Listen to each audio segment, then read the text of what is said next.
Ya estamos de regreso y ahora pasamos a hablar sobre una importante decisión de la Suprema Corte de Justicia de la Nación. La semana pasada, la Suprema Corte, al no alcanzar una mayoría calificada de 8 votos, 8 de 11, no declaró inconstitucional la ley de la industria eléctrica impulsado por el gobierno que encabeza el presidente López Obrador. Parte del problema de explicar lo sucedido es precisamente que la mayoría dijo que era inconstitucional, pero al ser esa mayoría una mayoría no calificada, es decir, solamente 7 de los 11 ministros y no los 8 que hubiera sido ya una mayoría calificada, la ley se queda, si bien, si entiendo correctamente, no hay una postura sobre la constitucionalidad y los amparos que hoy están en proceso seguirán y tendrán que ser resueltos uno por uno. Es decir, hubo un resultado ambiguo, tal vez como el resultado de la revocación de mandato, un resultado que permite a ambos lados decir que ganaron. Si bien ambos lados buscaban una victoria contundente, ninguna obtuvo, de los dos lados obtuvo una victoria contundente. Es más, también por razones de cómo se votó, en algunos temas se alcanzaron los 8 votos, perdón, en ningún tema se alcanzaron los 8 votos, pero sí ministros cambiaron en función del tema su votación. Gutiérrez Ortiz Mena en un tema votó que era algo constitucional en cuanto a competencia económica, pero a la hora de hablar del impacto al medio ambiente votó argumentando que era inconstitucional. En fin, hubo cambios de ese tipo, también una votación sumamente compleja, que creo que nos da o arroja un resultado relativamente ambiguo, que seguirá, que significa que esto seguirá a debate en las Cortes, los amparos, como decíamos, proceden, pero no me queda del todo claro quién ganó aquí y con qué consecuencias. Jorge, ¿cómo lo ves tú? Pues muy confuso, Javier, no entiendo mucho. Primero porque no soy abogado, pero no estoy seguro que los abogados le entiendan muy bien tampoco, porque en efecto pues fueron varias cosas contradictorias y hasta donde entiendo, por cierto, quedan 2 recursos de inconstitucionalidad pendientes, el del estado de Colima y el de la COFESE. Este fue solo el de los senadores, si entiendo bien. Entonces, pues es posible que esos otros 2 o no los consideren, aunque creo que los tienen que hacer, y que voten igual o que no voten igual, o no sé cómo están formulados, por lo tanto no sé si esa división en 2 del voto por razones de medio ambiente o por razones de competencia, fueron los que, de libre competencia, que fueron los que llevaron a que, si bien fueron 8 ministros en total que votaron por la inconstitucionalidad, solo fueron 7 en cada una de las votaciones. Que pues, hay que ver, hay que entender, entienda quien pueda. Ahora, lo que me parece aquí más lamentable es que esto perpetúa la incertidumbre. Si nosotros no entendemos, pues bueno, yo creo que una empresa holandesa, a menos de que contrate a un bufete de abogados muy caro en México y le dé mucho tiempo para trabajar, y tiempo es dinero con los abogados, pues va a tener que ver con mucho cuidado si realmente quiere hacer una inversión en energía eléctrica en México o no. Las que ya están en México y se ampararon, pues van a perder o ganar su amparo, pero esas pues ya están. Pero no sé si esto no vaya justamente a provocar pues una gran reticencia por parte de nuevos inversionistas en energía eléctrica, sobre todo en renovables. Ahora, quizás eso es lo que quería López Obrador. Entonces, pues esta confusión, esta incertidumbre, esta neblina, pues puede resultar ser muy atractiva, muy positiva para el gobierno, porque justamente lo que quiere es que no haya esa inversión ya a partir de ahora. Héctor, ¿cómo viste tú esa decisión? Me estoy riendo porque de pronto uno está confuso porque tiene confusa la cabeza, ¿no? Esa es una explicación, la que se acerca casi siempre a la realidad. Pero hay veces en que uno está confuso porque lo que está viendo está confuso. Entonces, la confusión viene de la cosa misma. Y yo creo que, como ustedes lo han dicho, aquí cayeron las cosas de un lado y de otro. Y bien a bien, ¿cuáles son los resultados que va a tener esto? Pues son resultados confusos, salvo este que dijo Jorge, que se perpetúa el estado de incertidumbre para los inversionistas en relación y para los operadores, para los empresarios que están metidos en el ámbito de la energía y en particular de la energía eléctrica. Porque ¿qué es lo que hace la Corte? Hace una cosa que es realmente, yo creo que muy mala para el país, que es aplazar este estado de incertidumbre en el que hay ya una enorme cantidad de litigios, de amparos, de inversiones comprometidas, de contratos no obedecidos, de contratos desconocidos ilegalmente por el gobierno, ilegalmente con respecto a la reforma constitucional vigente. Entonces dejan vigente una ley secundaria en la que la mayoría de los ministros, 7, encuentran inconstitucional, pero la dejan vigente porque falta el voto octavo de la mayoría hipercalificada.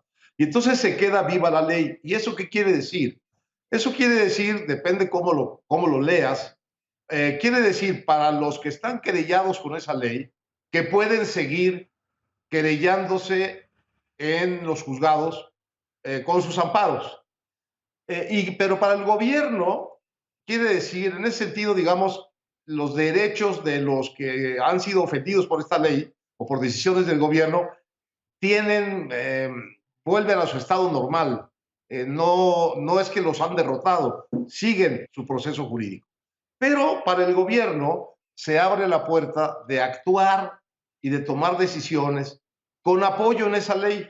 Y lo primero que anunciaron, muy rápido, concederle esto a un gobierno como el que tenemos es concederle mucho, porque lo primero que anunciaron es, pues ya que esta ley sigue viva, con acuerdo en esta ley, vamos a revisar lo que a nosotros nos parecen 110 contratos de autoabastecimiento que son ilegales. Entonces, la decisión que sigue de la ley para el gobierno es seguir actuando en el sentido en que se lo vienen impugnando. Y entonces ahora, esta semana que viene, esta Semana Santa, en lugar de los amparos que teníamos de distintas empresas, vamos a tener otros 110 amparos de las 110 autoabastecedoras que van a corregir. Es decir, el gobierno sigue avanzando sobre ese piso de incertidumbre, lo cual añade incertidumbre. ¿Qué quiere decir que añade incertidumbre? Pues que vamos a ser un país inconfiable para efectos de energías limpias, inconfiables para efectos del Estado de Derecho, y ya con unas deudas tremendas por contratos suspendidos, como de 10,000 millones de dólares, dijo la TAI, ¿no? Jorge, la representante americana, y una expectativa de inversionistas que están ahí, como dicen, en fila esperando para invertir en México hasta 40,000 millones de dólares. Entonces, salvo en el hecho de que esto sí le pone, mantiene la incertidumbre de la economía y detiene la inversión que podría haber en ese ámbito, todo lo demás es, ahora sí que a ver cómo te va en la feria. Al gobierno, muy bien, porque empezó a tomar decisiones, y a los que están siendo, digamos, objeto de esas decisiones, pues lo que tendrán que estar pensando es en buscar abogados y en abrir nuevas querellas de tribunales para defenderse. Sin duda, yo sospecho que lo que muchos ministros en la Corte piensan es que el pueblo debería de decir, es decir, yo creo que muchos apostaron a que la elección intermedia definiera cosas y no las definió, que la revocación de mandato definiera cosas y no las definió. Y sospecho que ahora ya dirán, pues esperemos hasta 2024 que se definan más claramente las cosas, y no veo mucha actividad en la Corte en los próximos 2 años. Creo que más de la que hubo en los primeros 3, pero no mucha. Yo creo que van a seguir actuando de manera lenta y con mucha cautela, tomando algunas decisiones. Ya han tomado, creo yo, algunas decisiones en otras leyes, algunas las han declarado inconstitucionales, ¿no? Como la Ley Federal de Austeridad republicana y la de Presupuesto y Responsabilidad Hacendaria. Sí han empezado a tomar decisiones, pero creo que su estrategia seguirá siendo: no vamos a tomar la iniciativa aquí, esperemos ahora, me imagino, a 2024, a ver qué pasa en esa elección y para dónde voltea el grueso de la población. Pero qué triste corte, ¿no? Sí, bueno, ahora hay un elemento que a mí me preocupa, que no tengo entendido que no está regulado, que es lo que el propio presidente dijo a propósito del cabildeo. Pero al cabildeo podemos sumar las amenazas o los intentos de convencimiento con elementos que podrían parecer no exclusivamente de cabildeo. López Obrador dijo que la embajada americana había estado cabildeando con los ministros. Sabemos que el secretario de Gobernación fue a visitar a los ministros. Hay un video, si no me equivoco, en Nuevo León, en Monterrey, donde se amenaza de ejecución a la magistrada, la ministra Ríos Fajat, si vota como no debe votar. Pues, es decir, ¿cuáles son los límites del ejercicio de lo que se le quiera llamar argumento de oído o de oreja, cabildeo, amenazas, o francamente, por ejemplo, lo que se dice, puede o no ser cierto, que el secretario de Gobernación fue a negociar con Gutiérrez Ortiz Mena que él quedara como presidente de la Corte cuando saliera Arturo Saldívar. No sé si tenga los votos el secretario de Gobernación para hacer esa promesa. ¿Se vale todo esto? ¿No se vale? Hay que regularlo, mejor no lo regulemos, dejémoslo como está, que sí, que no, es muy complicado. Yo no sé cuáles sean las mejores prácticas en otros países, no las conozco bien. Alguien el otro día escribía, creo que con algo de razón, que esta idea de que se transmiten por televisión en vivo las deliberaciones de la Corte no es una gran idea. Me pareció interesante el argumento, porque ya se están jugando cosas tan importantes en la Corte, Javier, que me parece que sí hay que prestarle más atención a los métodos o las formas, como le quieras llamar, y no solo al fondo, porque pues están decidiendo cosas importantísimas ahí y no era el caso antes, y antes me refiero a hace 20 años, pero incluso hace 10 años. Yo no recuerdo tantos temas tan importantes ante la Corte como ahora. Yo tiendo a coincidir contigo, Javier, en que esta es una Corte que aplaza porque no quiere enfrentamiento. Nos ha dado esa señal desde el principio de este gobierno. Uno entiende esta cautela de la Corte, pues viendo nada más la manera como el presidente se dirige a ellos en público, ya no digamos en privado. Ahora, antes de esta sesión, les dijo unas cosas tremendas en su tribuna mañanera, les dijo a abogados patronales, les dijo que no pensaban en el interés de México, que pensaban unas cosas tremendas. Entonces debe ser una presión política muy seria. Pero ahorita que oía a Jorge contar lo del secretario de Gobernación, añado que en este episodio específico, la Corte, Javier, porque como que ha cuidado muy mal su imagen.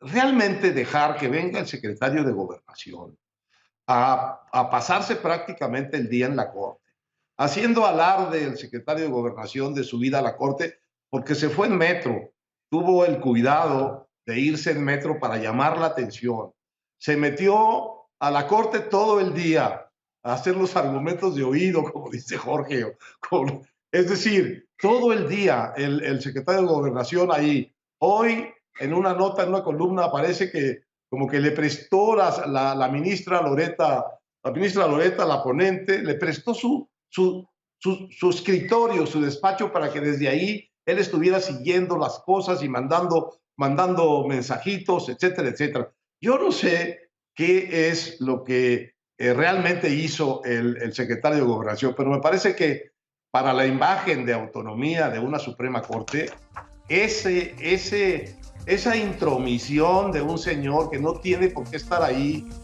todo el día previo a una definición de la Corte de esta importancia, me parece que es una manera de conceder que el gobierno está metido hasta el cuello dentro de la Corte, tratando de influir en los ministros, y en esta ocasión habiendo influido en una solución favorable para el gobierno. Me parece que cuidaron muy mal su hijo. Bueno, sin duda este tema seguirá y seguiremos debatiendo aquí el rol de la Suprema Corte, pero tenemos que hacer una pausa y ahorita regresamos para hablar de los resultados de la primera vuelta de las elecciones presidenciales en Francia. Quédese aquí, que continúa La Hora de Opinar.